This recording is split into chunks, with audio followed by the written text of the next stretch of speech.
अस्सलामुअलैकुम दोस्तों, कैसे हैं? खैरियत से आप लोग? ठीक ठाक। इस सर्दियों के ट्रिप का हमने आगाज़ कर दिया है और ये अभी टाइम जो हो रहा है वो 7:45 का टाइम हो रहा है। और आज थोड़ा लेट निकले हम लोगों ने, नाश्ता वगैरह करके निकले हम लोग अभी। और ये कराची में लियारी एक्सप्रेसवे पे आ गए हम लोग। और आज जो डेट है वो 22 दिसंबर 2023 है। और ये जो ट्रिप है ये भी हमारा जो है ना वो प्रियस गाड़ी के अंदर है। और ये भी पूरा ट्रिप हमारा प्रियस के अंदर ही है। और इसमें हम आपको पूरा गाइड करेंगे, रास्ते की कुछ टिप्स वगैरह भी देंगे आपको कि रास्ते के हवाले से मालूमात वगैरह जो भी है वो भी आप लोगों से शेयर करेंगे।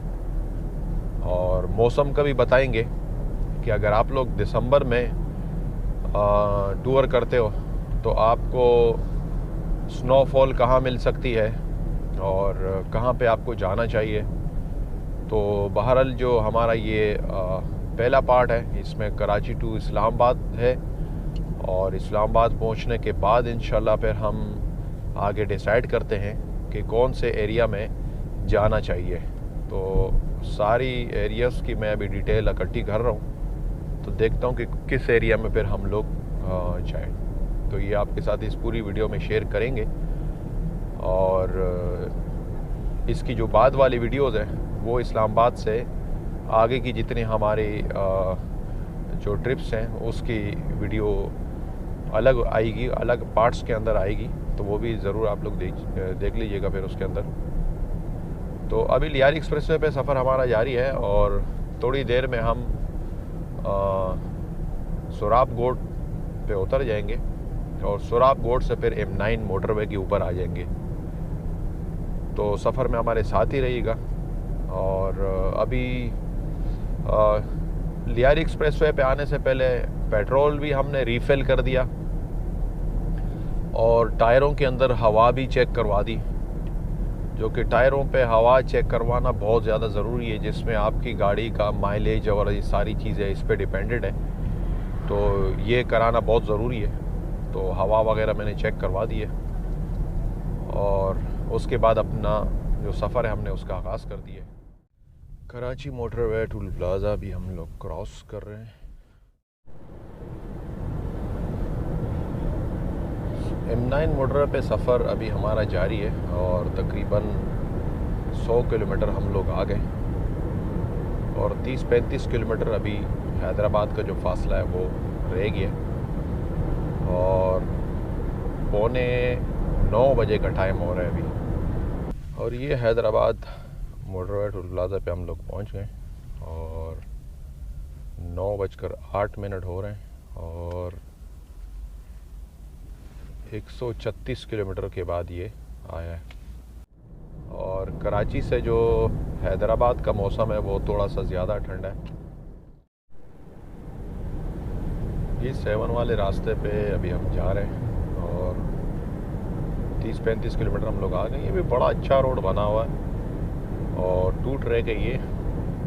कम से कम अगर इसी को ही हैदराबाद से लेके सक्कर तक अगर इसी को ही कंटिन्यू करें तो ये भी बड़ा अच्छा रोड है और ईज़िली आप इस पे 100-120 पे जा सकते हैं। तो बहुत ज़्यादा आपकी टाइम की बचत हो सकती है।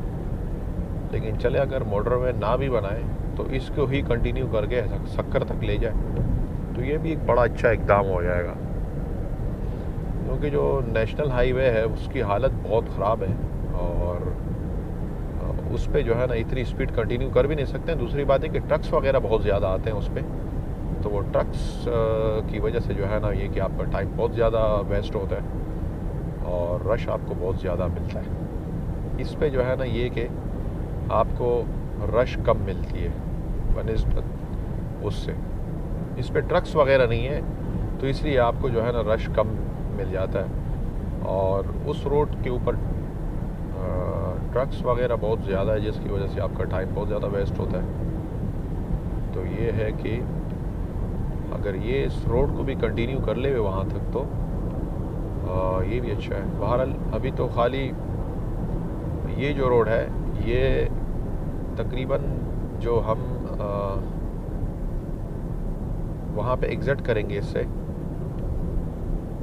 तो तकरीबन ये 100 किलोमीटर का डिस्टेंस बनता है। और काजी अहमद के पास हम लोग इससे एग्ज़िट करेंगे तो वहाँ तक तकरीबन 100 किलोमीटर का डिस्टेंस बनता है। और ये 100 किलोमीटर बड़ा ईज़िली कटता है, मतलब बहुत आसानी से कट जाता है क्योंकि रोड बड़ा अच्छा बना हुआ है।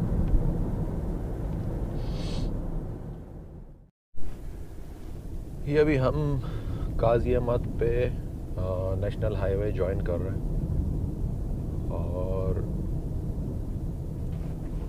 कराची से तकरीबन 258 किलोमीटर आ गए हम लोग।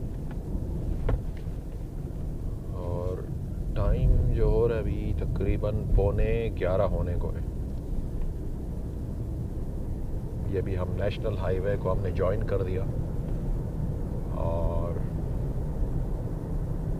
मौसम जो है ना वो कहीं पर बादल है और कहीं पर धूप निकल रहा है, लेकिन टेम्परेचर अभी जो हो रहा है वो 21 हो रहा है और कराची से ही ऑलमोस्ट यही मौसम चल रहा है।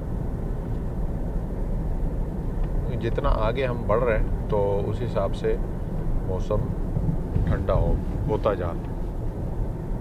ये गन्ने की खेत है, बहुत मज़े की खेत है यार।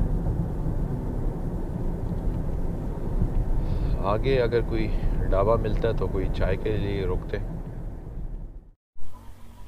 रानीपुर का टोल प्लाजा आ गया है और तकरीबन 400 किलोमीटर हम लोग आए हैं कराची से और 1:45 बजे का टाइम हो रहा है अभी।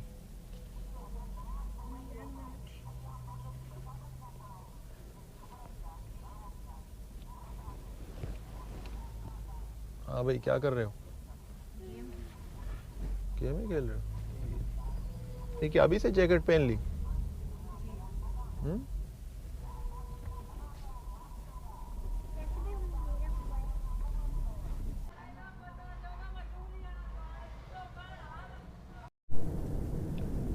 लेफ्ट साइड पे लाड़कान है और सीधा गोटकी वगैरह शक्कर आएगा।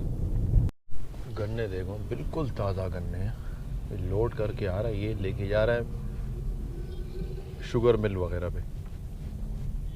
ये देखो,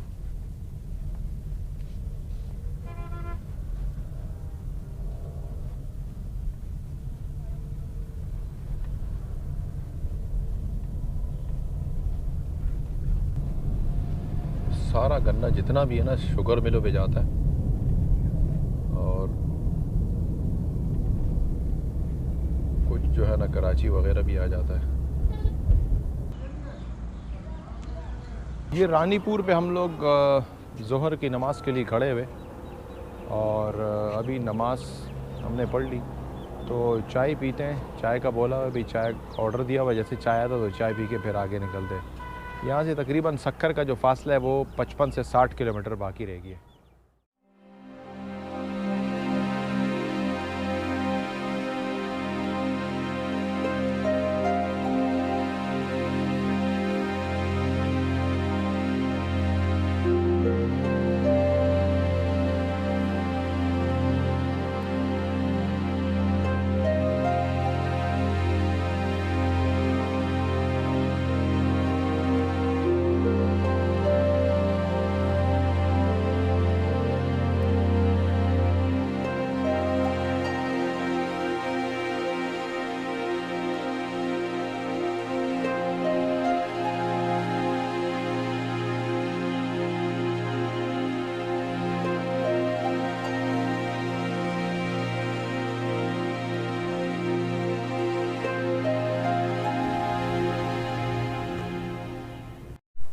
ये हम लोग शक्कर से थोड़ा सा ही पहले खड़े हुए, चाय वगैरह भी, और अभी हम निकल रहे हैं यहाँ से। बड़ा इस होटल के बैक साइड में बड़ा खूबसूरत बाग बना हुआ है ये खजूर का और बहुत मज़े की जगह है। हमने तकरीबन 10-15-20 मिनट यहाँ स्टे किया, अभी निकल रहे हैं। और इस होटल पे एक बहुत बड़ा अच्छा एक जुमला लिखा हुआ है कि बाहिम्मत इंसान कभी नहीं हारता, या वो जीत जाता है या कुछ सीख जाता है।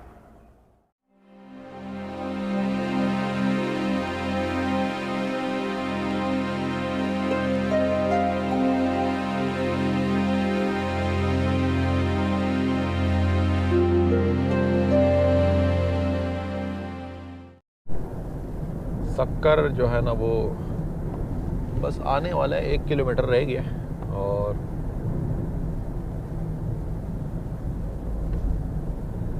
टाइम हो रहा है 3:23। ये जो है ना जीटी रोड है सारा, और जब मोटरवे नहीं बनी थी तो इससे हम जाते थे, लेकिन बहुत ज़्यादा ख्वारी हो जाती थी। और मुझे याद है जब मैं लास्ट टाइम जो है ना आया था तो होंडा सिटी थी मेरे पास, और उसके हॉर्न जो है ना वो ख़राब हो गए थे बजा बजा के। तो इतने मैंने उसके हॉर्न बजाए थे वो ख़राब हो गए थे, और ऑलमोस्ट मैं तकरीबन मेरे पास मेरे ख्याल में 2 दफ़ा ये सीन हुआ है कि जो मेरी गाड़ी के हॉर्न थे वो ख़राब हो जाते थे, क्योंकि वो बजा के यहाँ से फैसलाबाद तक कोई मोटरवे नहीं थी। तो उस सूरत में ये जो है ना वो हॉर्न ख़राब हो जाते थे। एक दफ़ा मैंने वहाँ से रावलपिंडी से वो हॉर्न लिए थे पॉपअप वाले, वो गाड़ी में लगाए थे मैंने, और वो तकरीबन जब मैंने सक्कर क्रॉस किया तो वो हॉर्न जल गए, क्योंकि वो इतना मैंने उनको बजाया। क्योंकि ये जो लोकल रोड है इस पे तो बहुत ट्रैफिक होती है, और अब तो ट्रैफिक थोड़ा सा कम हुआ होगा क्योंकि बहुत सारे लोग जो मोटरवेज से जाते हैं, तो इस रोड पे अभी आपको थोड़ा ट्रैफिक कम मिलेगा।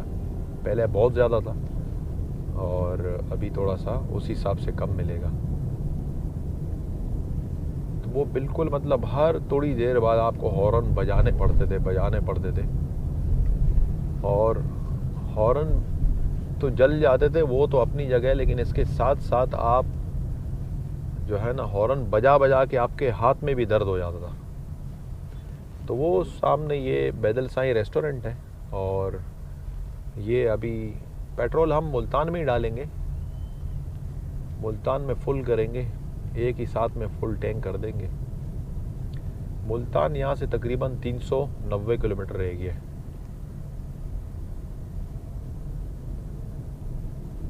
तो एक साथ ही वहाँ पे फुल कर देंगे। और ये एक और भी ये पंप नया खुला है यहाँ पे, थोड़ा सा ही टाइम हुआ है इसको, तो यहाँ से भी आप लोग रिफ़िल कर सकते हैं पेट्रोल।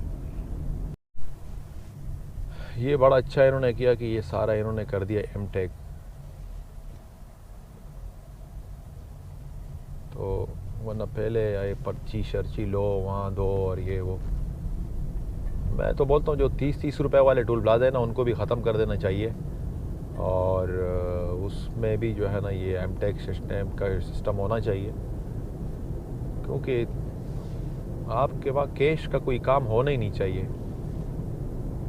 उसके लिए, वरना आपको अलग पैसे रखने पड़ते हैं, खुले पैसे आपको रखने पड़ते हैं, टाइम ज़ाया होता है, लाइनों में लोग लगे हुए होते हैं, तो बेकार में टाइम सारा ज़ाया हो जाता है उसके ऊपर। तो इससे अच्छा उसमें भी ऐसा सिस्टम हो एमटेक टाइप का, ताकि उससे भी जो है ना छुटकारा मिले।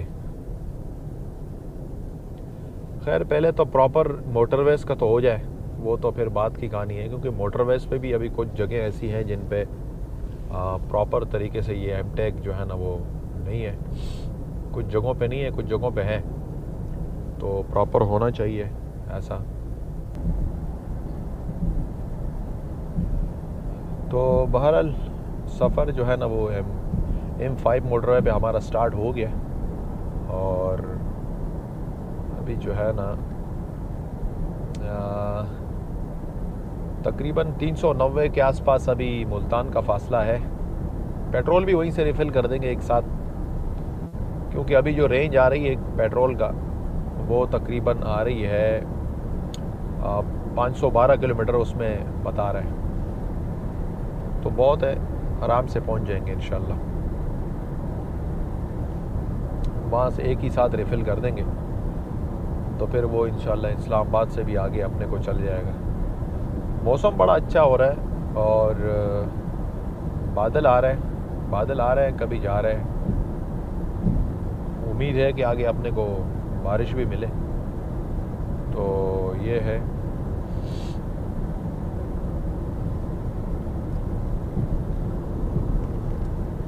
सफ़र जो सुबह से कटा है, बड़ा अच्छा सफ़र कटा है सुबह से, और मेरे ख्याल में 2-3 जगह हमने स्टे लिया, प्रॉपर तरीके से हम लोगों ने स्टे लिया और चाय वगैरह के लिए भी रुके थे। तो अभी जो है ना हमने दोबारा स्टार्ट कर दिया।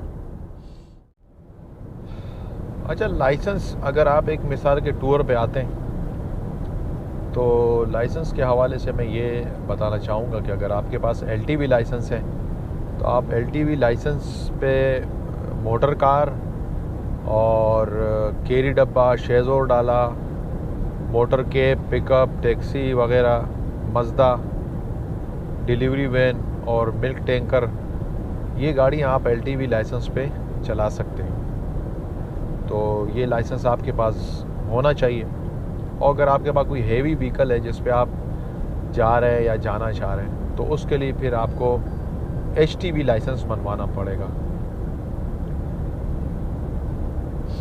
और कुछ चीज़ें हैं जो कि व्हीकल जिनकी आपको अलग से लाइसेंस बनवाना पड़ता है, और उनमें से कुछ ये हैं कि जैसे मोटरसाइकिल है उसका आपको अलग लाइसेंस बनाना पड़ता है, या जो आप गाड़ी का बना रहे हैं उसके अंदर भी आप मोटरसाइकिल को ऐड कर सकते हैं। ट्रैक्टर हुआ, ट्रैक्टर का आपको अलग लाइसेंस बनवाना पड़ेगा। और रिक्शा हुआ, और एक दूसरा एक होता है इनवैलिड कैरेज। तो इन गाड़ियों के लिए आपको अलग से जो है ना वो लाइसेंस बनवाना पड़ता है, जो कि आप इस LTV पे आप नहीं चला सकते। तो ये लाइसेंस के हवाले से मालूमात थी कुछ कि मैंने बोला आप लोगों से ये शेयर करूं। इस रोड का एक वो मैं बताता चलूं कि जैसे अमूमन जो है ना ये, जैसे अभी ये रोड जो लेन सेंटर वाली लेन में मैं जा रहा हूँ अभी, तो देखिए जहाँ पे ये जो पट्टे बने हुए, लेन के जो पट्टे बने हुए, तो जहाँ पे कट्स वाले बने हुए हैं तो इस पे हम ये कि ओवरटेक कर सकते हैं दूसरी गाड़ी को, ठीक है ना। दूसरी गाड़ी को हम ओवरटेक कर सकते हैं, और जहाँ पे प्रॉपर पट्टा बना होगा पूरा, मतलब एक ही पीस में, तो फिर वहाँ पे आप ओवरटेक नहीं कर सकते। और ये जो येलो पट्टा बना हुआ है, जो मोटरवेज अगर हुआ या नेशनल हाईवे या किसी भी रोड के ऊपर अगर ये पट्टा बना हुआ है येलो वाला, इसका जो मतलब है वो ये है कि आप इससे बाहर निकल के ओवरटेक नहीं कर सकते हो। अब अगर एक मिसाल के इस वाली लेन में सबसे जो लो लेन है, इसके ऊपर अगर कोई गाड़ी जा रही है और मैं उनसे लेफ़्ट से ओवरटेक करूं, तो वो जो है ना अगर कैमरा लगा होगा तो मेरा चालान ऑटोमेटिक कट जाएगा। तो वो एक जो है ना आप वायलेंस करते हो और उस सूरत में आपका चालान कट सकता है। तो इस जो येलो पट्टा है उसका ये मतलब है कि आप उससे ओवरटेक करके दूसरी गाड़ी को कभी भी आप ओवरटेक नहीं कर सकते हो। तो ये चीज़ें जहन में रखें। अमूमन मैंने देखा हुआ कि येलो पट्टे से लोग निकल के, मोटरवेज की बात कर रहा हूँ, नेशनल हाईवे पे तो अगर कोई करता है तो ज़्यादातर लोगों की मजबूरी होती है क्योंकि रोड का हालत ऐसा होता है कि आपको रास्ता ही नहीं मिलता। लेकिन मोटरवेज पे मैंने देखा हुआ है कि लेफ़्ट साइड से येलो पट्टे से बाहर निकल के वो लोग इस पे ओवरटेक करते हैं। तो ये जो है ना एक वायलेंस है, और ये प्रॉपर आप एक गैर कानूनी काम कर लेते हो जिसकी सूरत में आपका चालान बनता है। तो ये चीज़ आप जहन में रखें। और जो राइट पे भी येलो पट्टा बना हुआ है जो, तो उससे भी आप मज़ीद राइट नहीं जा सकते हो। खैर अभी तो इसके दोनों रोड्स के बीच में डिवाइडर लगा हुआ है। अगर ये डिवाइडर ना भी हो तो आप इस येलो पट्टे को क्रॉस नहीं कर सकते हो। अगर आप येलो पट्टे को क्रॉस करेंगे तो आपका चालान हो जाएगा। अच्छा, अगर एक मिसाल की ये सिंगल रोड है, ठीक है ना, और सिंगल रोड पे ये आने का रोड है और ये वाला जिस पे मैं जा रहा हूँ समझ ले कि ये जाने का रोड है। अच्छा, मेरी तरफ इस तरह का पट्टा लगा हुआ है जो कि कटा हुआ है, और उस तरफ आने वाला जो पट्टा है वो पूरा साबुत पट्टा हो, तो इसका मतलब है कि मैं ओवरटेक कर सकता हूँ उस रोड पे, लेकिन वो नहीं कर सकता। मेरे जहाँ तक उसका पट्टा साबुत होगा तो वो ओवरटेक नहीं कर सकता और मैं कर सकता हूँ। तो ये कुछ चीज़ें हैं जो कि आपको रोड्स के जो है ना वो अवेयरनेस होनी चाहिए कि रोड पे अगर हम चल रहे हैं तो इन सारी जो मार्क्स होते हैं इनके क्या मतलब है और क्या चीज़ है, और इसको समझना बहुत ज़्यादा ज़रूरी है। जब मोटरवे की और नेशनल हाईवे की जो ड्राइव है ना, उसमें बहुत ज़्यादा फ़र्क है। और मोटरवे पे यकीन मानो कि बहुत ज़्यादा सुकून है बनिस्बत नेशनल हाईवे के। इसमें तो समझो आपको कुछ करने की ज़रूरत ही नहीं है, आप सुकून से बैठ जाओ। आपको फुल, अगर मैं बोलता हूँ, अगर आपको आपकी जो पूरी जर्नी है ना, उसमें सही मानों में जो एंजॉयमेंट है वो मोटरवे का जो सफ़र है वो है। क्योंकि इसमें तो आपको कुछ करने की ज़रूरत ही नहीं है। ख़ासकर उन गाड़ियों में मैं बोलता हूँ, जिन गाड़ियों में क्रूज़ लगा हुआ है ना, उन गाड़ियों में तो आप सुकून ही सुकून से हैं। आप सिर्फ स्टीयरिंग पे आपको एक हाथ रखना पड़ता है और कोई ज़रूरत नहीं है, और आप फिर सुकून से बैठ सकते हैं। लेकिन जो आपकी वो है, क्या नाम है, जो नेशनल हाईवे है, उस पर बहुत ज़्यादा ट्रैफिक और ब्रेक, फिर एक्सीलेटर, फिर ब्रेक, फिर एक्सीलेटर। तो मैंने एक चीज़ नोट की है, हमारे यहाँ जो है ना, जो गाड़ियाँ हैं वो गाड़ियों का बहुत जल्दी बेड़ा गर्क हो जाता है। वो सिर्फ ये वजह कि रोड की वजह से। मतलब जापान से जो हम गाड़ियाँ मंगवाते हैं अपने लिए, तो वो 1-1 लाख किलोमीटर गाड़ियाँ चली भी होती है, और उसके बावजूद वो गाड़ी बिल्कुल नई होती है, 0 मीटर। क्योंकि वहाँ सबसे पहली जो चीज़ है, वहाँ रोड बड़े ज़बरदस्त है, जिसकी वजह से सस्पेंशन 1 लाख किलोमीटर के बाद भी सस्पेंशन उनके सील्ड होते हैं और उनमें कोई काम नहीं होता, बिल्कुल नए होते हैं। और यहाँ पे 10, 15, 20 हज़ार किलोमीटर गाड़ी चलने के बाद गाड़ी का सस्पेंशन वनपेशन जवाब दे देता है, बोल देता है वो। तो ये बहुत बड़ा फ़र्क है। अगर जिनकी सिर्फ मोटरवे पे ही ड्राइव है, तो उनकी गाड़ी को कुछ नहीं होना, सिर्फ ऑयल 1 नंबर इस्तेमाल करें, बाकी कुछ भी नहीं होता। क्योंकि ना गाड़ी बिल्कुल स्टेबल जा रही है, और जंप वगैरह इसके अंदर है नहीं, रोड में खड्डा भी नहीं है, तो ये कि आपके टायरों को भी नुकसान नहीं है।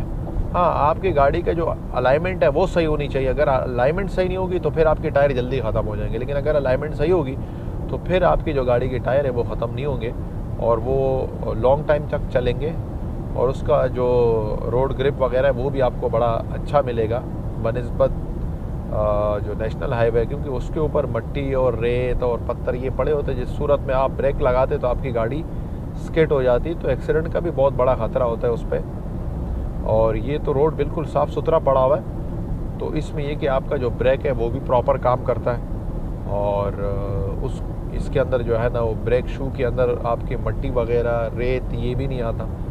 और उस रोड पे ये भी कि आपकी जो ब्रेक शू है वो भी जल्दी ख़राब हो जाता है, क्योंकि उसमें रेत मट्टी सब बार बार आ रहा होता है, और आप ब्रेकिंग करते हो तो ये भी उसके अंदर जो है ना जल्दी काम आ जाता है, ब्रेक शू का भी आ जाता है। बाकी भी जो फॉल्ट है, उसकी जो प्लेट होती है जिसके ऊपर ब्रेक शू लगता है, तो उसके अंदर भी जल्दी जो है ना वो निशान आ जाते हैं, पत्थर वगैरह उसके अंदर आ जाते हैं, मट्टी वगैरह उसके साथ घिसता है, तो बार बार ख़राब हो जाता है। और इस रोड के ऊपर आपको ये भी बहुत बड़ा बेनिफिट है कि आपकी ये चीज़ें भी बची रहती है। तो ये है मोटरवे और लोकल रोड के अंदर ये बहुत बड़ा एक फ़र्क है। अगर ये सारी मोटरवे बनती है तो फिर ये कि आपकी गाड़ी को कुछ भी नहीं होगा। आप मेरे ख़्याल में हर महीने भी टूर लगा लें, सिर्फ गाड़ी के अंदर ऑयल आप 1 नंबर इस्तेमाल करें, कुछ भी नहीं होता फिर गाड़ी को। लेकिन सही मानों में जो इस टाइम गाड़ी का जो बेड़ा गर्क हो रहा है वो आपका हो रहा है हैदराबाद से लेके सक्कर तक। ये 320-325 किलोमीटर जो रास्ता है ये बहुत ज़्यादा ख़राब है, जिसकी वजह से आपकी गाड़ी का जो है ना वो सारा सिस्टम बोल देता है खुद ही कि मेरे अंदर क्या मसले आ रहे हैं, क्या नहीं, क्या। क्योंकि रोड की जो कंडीशन है वो बहुत ज़्यादा ख़राब है, उस वजह से बड़े मसले मसाइल जो है ना वो पैदा हो जाते हैं। तो बहरहाल ये है सिचुएशन। और मुल्तान जो है ना वो 329 किलोमीटर रह गया यहाँ से।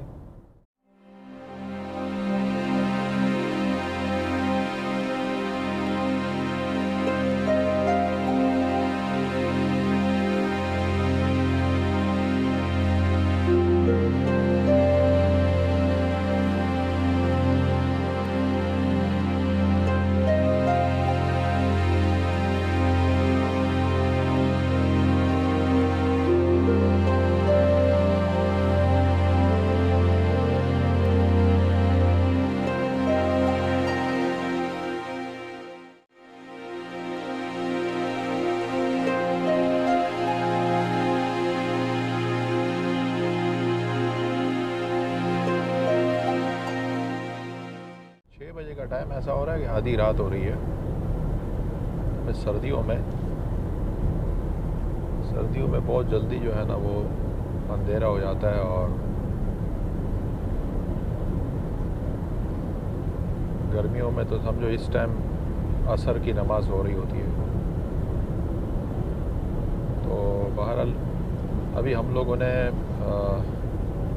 आगे उसमें देख रहे हैं वेदर में, तो आगे फोक कार है जो कि तकरीबन 9 बजे के 9, साढ़े 9, 10 बजे के आसपास फोक कार है इस्लामाबाद और फैसलाबाद मोटरवे के ऊपर। तो इसलिए अभी मशवरा किया कि मुल्तान के अंदर ही हम स्टे कर लेते हैं, और कल इंशाल्लाह सुबह फिर हम अपनी जो बाकी सफ़र है हम उसको कंटिन्यू करेंगे। तो मुल्तान तकरीबन 175 के अराउंड रह गए।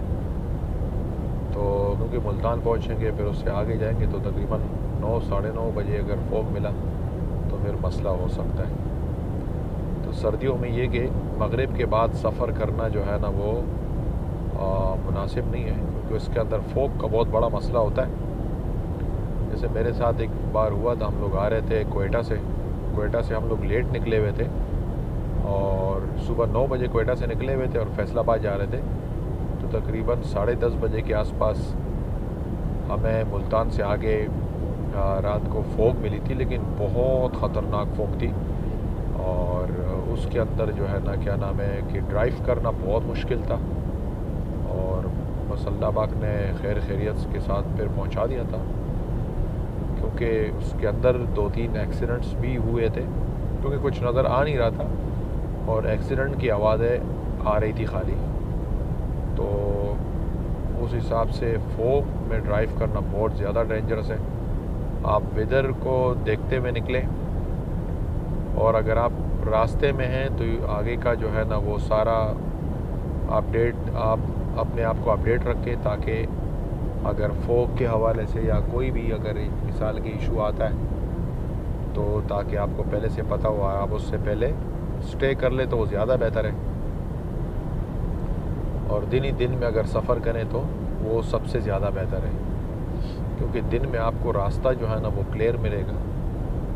और गर्मियों में मसला नहीं, गर्मियों में अगर आप पूरी रात भी ड्राइव करते हैं तो वो इशू नहीं है, क्योंकि गर्मियों में आपको फॉग का इशू नहीं होता। तो आप पूरी रात भी अगर ड्राइव करते हैं तो मसला नहीं है। तो बहरहाल इसलिए हमने ये मशवरा किया कि अब मुल्तान में स्टे करते हैं, और कल सुबह इंशाल्लाह अपनी सफ़र को फिर कंटिन्यू करेंगे।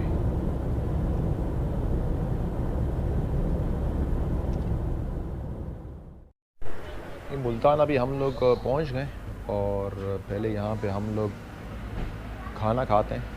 वासेब रेस्टोरेंट है, बिल्कुल मोटरवे से उतरने के बाद आ रहा है, और खाना खाने के बाद फिर होटल पे जा रहे हैं हम लोग, क्योंकि आगे जो है ना फोक का आ रहा है।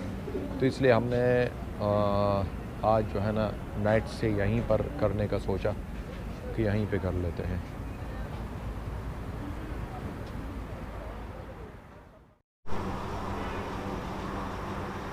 मुल्तान में नाइट स्टे करने के बाद अभी हम लोग निकल रहे हैं इस्लामाबाद के लिए।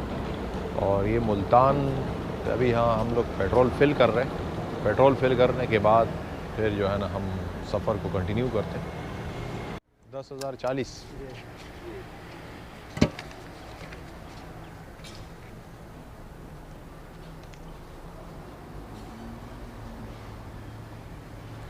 ठीक है।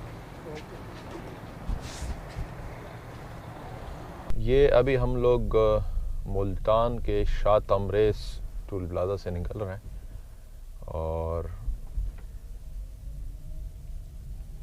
मोटरवे पे जा रहे हैं। अभी सुबह का टाइम हो रहा है, अभी 8:23 हो रहे हैं, और सफ़र को अभी हमने कंटिन्यू कर दिया। थोड़ा सा लेट निकले ताकि फोग ना मिले, क्योंकि सुबह में अगर आप निकलते हो तो फोग का बड़ा इशू है। तो फोग की वजह से हम लोग थोड़ा सा लेट निकले हैं।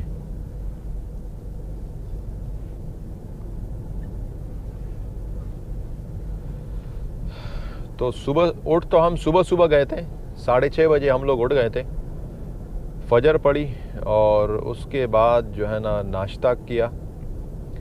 नाश्ता करने के बाद फिर तैयारी पकड़ी और वापस हमने अभी पेट्रोल वगैरह भी रिफ़िल कर दिया। तकरीबन कराची से लेके यहाँ तक एक टैंक में गाड़ी पहुँची है। तो कराची से लेके यहाँ एक टैंक में गाड़ी पहुँची है। तकरीबन 1 लीटर अभी पड़ा भी था गाड़ी के अंदर, 1 या 1.5 लीटर पड़ा हुआ था गाड़ी के अंदर। तो एक टैंक के अंदर ये पहुँची। अभी हमने टैंक फुल किया, अब देखते हैं कहाँ तक जाती है ये। तो अभी सफ़र हमारा कंटिन्यू हो गया है। मोटरवे पे आ गए हम लोग। सूरज निकल गया है, बहुत अच्छा लग रहा है सूरज।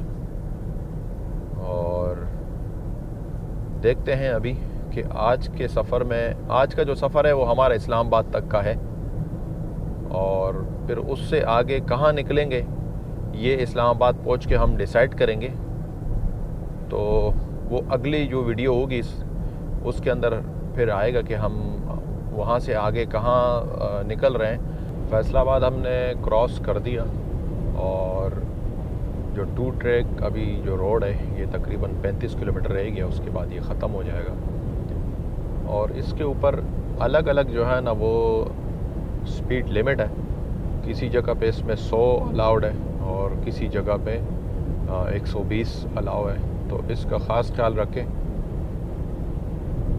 ताकि आपकी स्पीड जो है ना वो ओवर स्पीडिंग ना हो। तो इस चीज़ का ख़ास ख्याल रखें। बहुत सारे लोग इस पे जा रहे होते हैं 120 की स्पीड में, लेकिन इसकी लिमिट 120 नहीं है। इसकी लिमिट जो है ना वो 100 की है। ये देखें अब दोबारा ये 100 की लिमिट शुरू हो गई इसकी। अभी तक जो मैं आ रहा था तो इसकी जो लिमिट थी वो 120 थी। तो अब हम इसका स्पीड जो है ना फिर कम कर देंगे।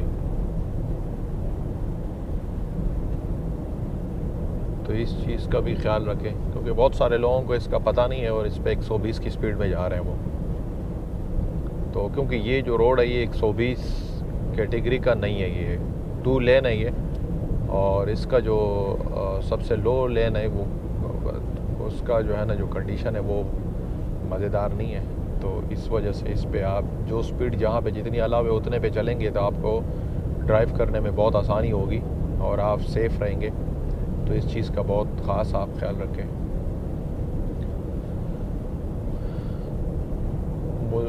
मुल्तान से तकरीबन 242 किलोमीटर हम लोग आ गए और टाइम जो हो रहा है अभी इस टाइम तकरीबन 11:15 होने को है।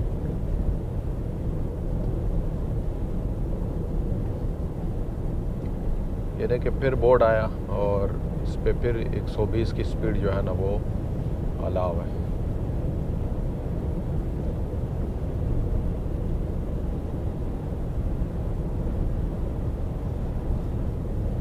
टेम्परेचर 19 है और सर्दी जो है ना वो ठंड ज़्यादा है बनिस्बत अपने सिंध के।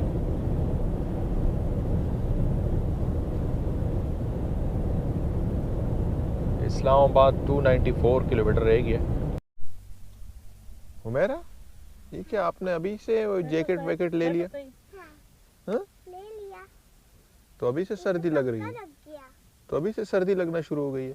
हाँ, सर्दी है। और समझने भी जी सर्दी लग रही है? सही है, मौसम गुजारे। मौसम गुजारा सही है। हुमैरा को सर्दी ज़्यादा लग रही है मेरे ख्याल। ना। ज़्यादा नहीं लग रही? ये भी हम लोग रुके हुए हैं स्टे के लिए। स्टे हमने लिया हुआ है 15-20 मिनट का। और ये सब ज़रा आ जाएं, थोड़ा सा चल फिर के आ जाएं बाहर से।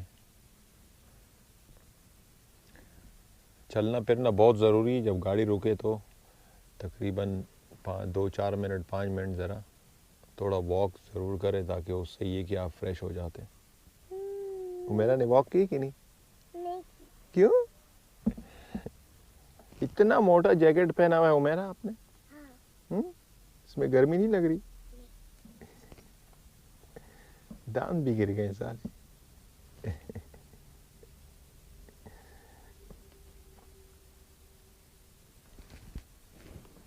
कहाँ गया सन, कहाँ रह गया? पता नहीं।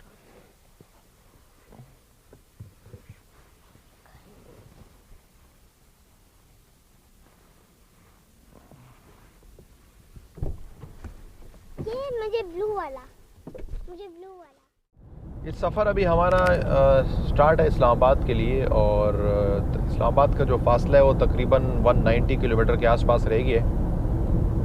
और ये जो हमारा एपिसोड है ये इस्लामाबाद तक का है, तो इस्लामाबाद के बाद हम इसको ख़त्म करेंगे और उसके बाद हम तो कंटिन्यूसली जाएंगे, लेकिन उसको फिर हम अगले एपिसोड में लेंगे। फिर आगे हम देखते हैं कि कहाँ पे जो है ना हमें स्नोफॉल वगैरह मिलती है, तो उस हिसाब से फिर हम आगे जो है ना वर्किंग करते हैं, और वर्किंग करने के बाद जो है ना फिर आगे का जो सफ़र है वो हम कंटिन्यू करेंगे। तो ये एपिसोड के बाद जो दूसरा आएगा उसको भी लाजिमन देखिएगा, उसमें हम आपको पूरे रास्ते का आगे हम कहाँ गए और कहाँ पे हमें स्नोफॉल मिला भी या नहीं मिला, लेकिन इंशाल्लाह उम्मीद है कि मिलेगा।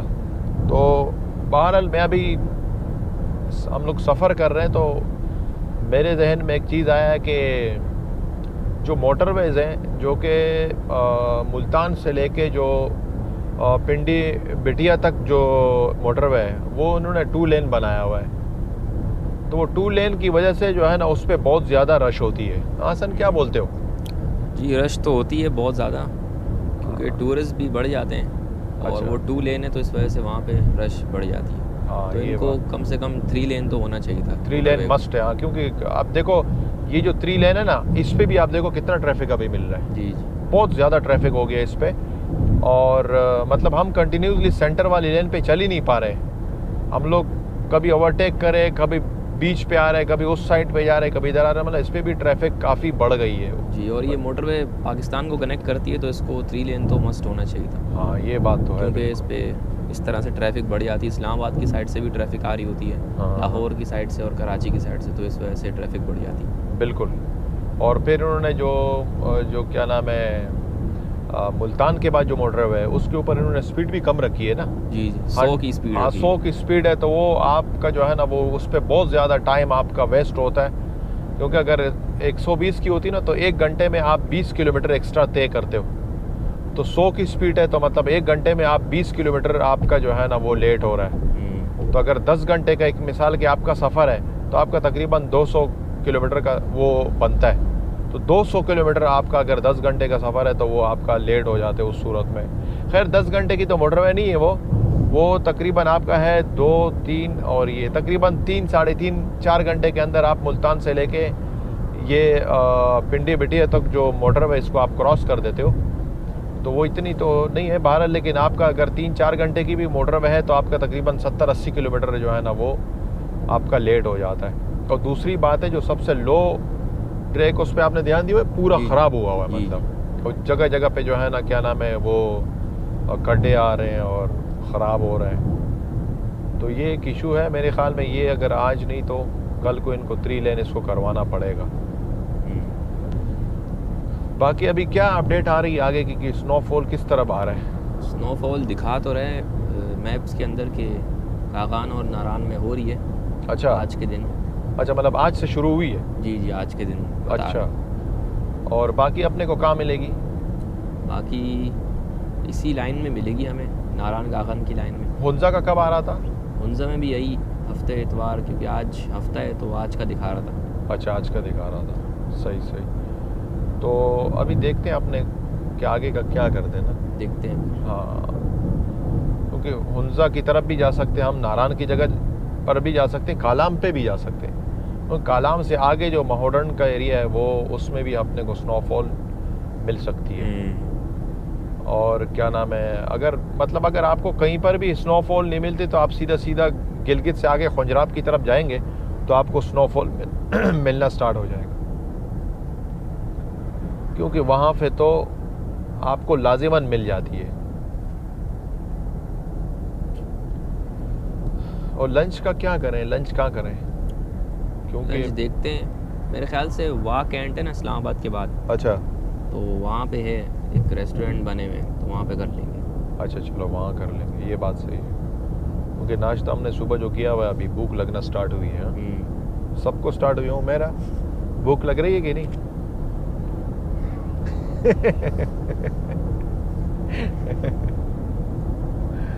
तो पेट में तो कब से चूहे दौड़ रहे हैं। ओहो यार, इन चूहों को मार दो भाई, वरना ये चूहे पूरे टूर पे परेशान करेंगे। चलो खिलाते हैं, चूहों को भी खाना खिलाते हैं। हाँ, चूहों का पेट भरेगा फिर तो पेट में नहीं चूहे दौड़ेंगे ना। हाँ नहीं, अच्छा, चलो इनको खाना वाना खिलाते हैं। ये देखो कितना ये लोग इसके, ये देखो इसने, ये BRV वाले ने लेफ्ट साइड से इसने ओवरटेक करा है, क्योंकि राइट से ये वाला कर रहा था होंडा रेबॉन वाला, तो सिर्फ 2 सेकंड उसने सब्र नहीं किया है और उसने करा है लेफ्ट साइड से ओवरटेक करा है। अब अगर एक मिसाल के मेरा ध्यान नहीं होता लेफ्ट साइड पे तो इसके साथ गाड़ी लग सकती है। तो ये बहुत बड़ा मसला है यार, हम लोगों का बहुत बड़ा मसला है। सब्र हमारे अंदर बिल्कुल ख़त्म हो गया है। मतलब हम अगर एक ट्रैक पे जा रहे हैं, एक ट्रैक पे अगर एक मिसाल की एक गाड़ी दूसरे को ओवरटेक करे तो पीछे से आके वो लाइटें दे रहा होगा, तो भाई आप ये तो देखो उसको ओवरटेक कर रहा है, ओवरटेक करके निकलेगा तो रोड आपको छोड़ेगा ना। मतलब लोगों में सेंस जिसको बोलते हैं ना, मैं बोलता हूँ सेंस बिल्कुल ही ख़त्म हो रहा है। रोड के कुछ रूल्स बिल्कुल आप यार हाँ, अगले को आप ओवरटेक करने तो दो, वो देख रहे ओवरटेक करने देते नहीं, पीछे से लाइटें पे लाइटें। अबे अल्लाह के बंदे, अगले वाले को ओवरटेक तो होने दे, पहले वो निकलेगा तो आपको रोड पे जगह मिलेगी ना। वो उसको ओवरटेक नहीं करे, वो जितनी भी लाइटें दे तो क्या फ़र्क पड़ता है, वो जब तक वो ओवरटेक उसको करेगा नहीं आपको थोड़ी रोड मिलेगा। तो ये बहुत बड़ा एक मसला है यहाँ पे लोगों का, इसका जो है ना वो शऊर नहीं है लोगों में। और निकलेंगे 130 140 पे निकलेंगे, आगे जाके 100 पे जाएंगे। मतलब आपको पीछे से पागल बना देंगे, लाइटें दे के आगे 100 पे करेंगे। अच्छा, मेरे 115 पे क्रूज लगा हुआ है, जिसने मुझे 140 में क्रॉस किया आगे जाके फिर पकड़ लिया हमने, क्योंकि वो कंटिन्यूसली एक स्पीड में नहीं जाते, वो 140 150 पे भगा देते, आके फिर जाके 110 100 पे जा रहे होते। यार आप सबसे मैं बोलता हूँ, अगर मोटरवे पे आपको जल्दी पहुँचना है ना, तो आप जो स्पीड लिमिट है ना आप उसको मेंटेन कर लें बस। आप अगर 120 को मेंटेन कर सकते हैं 120 को आप मेंटेन करें, जितनी स्पीड को आप मेंटेन कर सकते हैं उतनी को करें। अगर एक मिसाल की आपकी गाड़ी 100 से ज़्यादा नहीं जाती ऊपर, तो आप 100 को मेंटेन करें। ऐसा नहीं कि आपने 120 150 पे निकल गए और फिर जाके आप 60 70 80 पे जा रहे हैं, उसमें आपका टाइम ज़्यादा वेस्ट होता है। मैंने जितने भी टूर्स किए मैंने, और मोटरवे का मैंने एक निचोड़ निकाला हुआ है। वो निचोड़ ये है कि आप स्पीड को मेंटेन रखें बस। स्पीड आपकी मेंटेन होगी तो ये जितने आपसे आगे निकल जाते हैं फिर वापस पीछे रह जाते हैं, क्योंकि ये आधा घंटा 1 घंटा गाड़ी भगाते हैं, उसके बाद फिर आके ये स्लो कर देते और आराम से जा रहे होते। तो ये है। और ये इस मोटरवे पे भी कितना काम हुआ है, देखो जगह जगह इन्होंने पीसेस बनाए हुए हैं। वक्त के साथ ख़राब हो जाती है ना, ख़राब हो रहा है। ये 97 में बनी थी ये मोटरवे, 97 में बनी थी, लेकिन अभी इसकी कंडीशन भी हल्की हो रही है। और वो जो मुल्तान से लेके अपना क्या नाम है, सक्कर था, हाँ नहीं मुल्तान से लेकर फैसलाबाद तक, वो मोटरवे की भी हालत ख़राब हो रही है। लेकिन मुझे इस टाइम पे सबसे अच्छी जो क्वालिटी लग रही है ना मोटरवेज़ की, वो इस मोटरवे की है। इस मोटरवे की क्वालिटी बहुत अच्छी है। इस पे सबसे पहली जो बात है ना, आपको गाड़ी का एवरेज भी अच्छा मिलेगा, क्योंकि ये मोटरवे बिल्कुल सीधी है। अब जैसे सक्कर मुल्तान वाली है ना, उसमें क्या मसला है कि उसमें पुल बहुत ज़्यादा दे दिए इन्होंने, और पुल पे वो चढ़ रहे उतर रहे, चढ़ रहे उतर रहे, तो ये एक बहुत बड़ा मसला है। तो ये है कहानी है मोटरवेज़ की। और इसका व्यू भी ज़रा अच्छा है।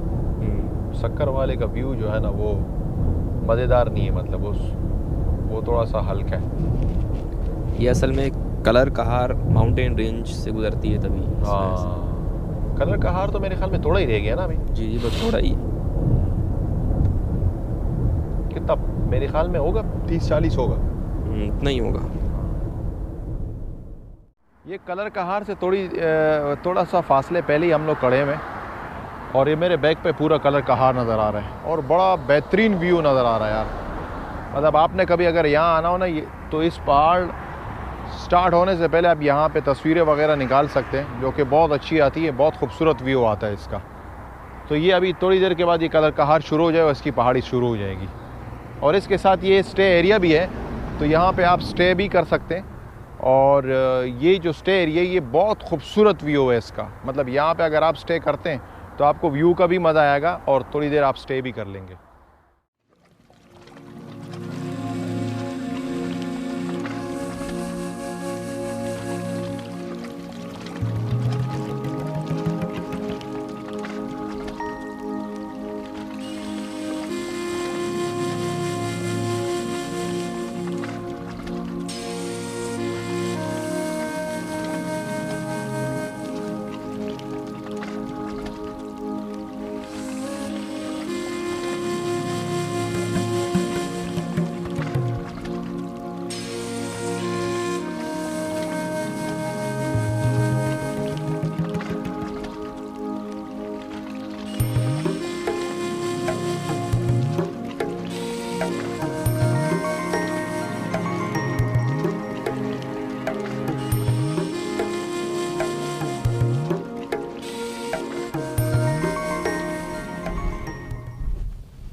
इस्लामाबाद हम लोग अभी पहुंच गए और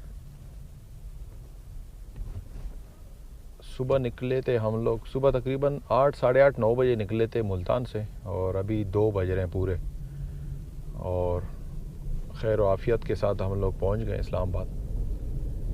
और अभी जो हमारा सफ़र था वो यहीं तक था और बड़ा बेहतरीन सफ़र आज हमारा रहा। और सर्दी की जो पोजीशन है वो अभी जो टेम्परेचर हो रहा है वो 21 हो रहा है। और मौसम बस धूप निकली हुई नॉर्मल है। रात को मेरे ख़्याल में सर्दी होगी और दिन को तो मौसम बिल्कुल नॉर्मल है। 10 और ये तो दोस्तों ये थी आज की वीडियो और जिसमें कराची से इस्लामाबाद तक का हमारा सफ़र था। और पेट्रोल की जो इसमें कॉस्ट आई है वो तकरीबन 1.5 टैंक इसके अंदर पेट्रोल लगा। 1 टैंक मुल्तान तक लगा था। मुल्तान के अंदर फिर हमने दोबारा दूसरा टैंक फुल किया और अभी जो टैंक है वो तकरीबन आधे से थोड़ा सा कम हो गया है। तो तकरीबन समझो कि 1.5 टैंक के अंदर ऑलमोस्ट ये गाड़ी पहुंच गई है इस्लामाबाद। और अगर इसका पेट्रोल का अगर हम एवरेज निकालते हैं तो मेरे ख़्याल में तकरीबन आपका लगता है पेट्रोल 17,500 से 18,000 रुपये के आसपास जो है ना ये पहुंच गई है। और मुल्तान के अंदर हमने स्टे भी लिया था, नाइट स्टे। वैसे तो एक दिन में भी आ सकते थे आराम से, लेकिन रात का जो फॉग का मसला है तो मेरे ख़्याल में रिस्क लेने से अच्छा है कि आप स्टे कर ले तो वो ज़्यादा बेहतर है। तो अभी मैं आप लोगों से इजाज़त चाहूँगा और इंशाल्लाह यहाँ से आगे जो नेक्स्ट वीडियो उसके अंदर हमारी मुलाकात होगी। तो तब तक के लिए इजाज़त चाहूँगा। ओके, अल्लाह हाफिज़।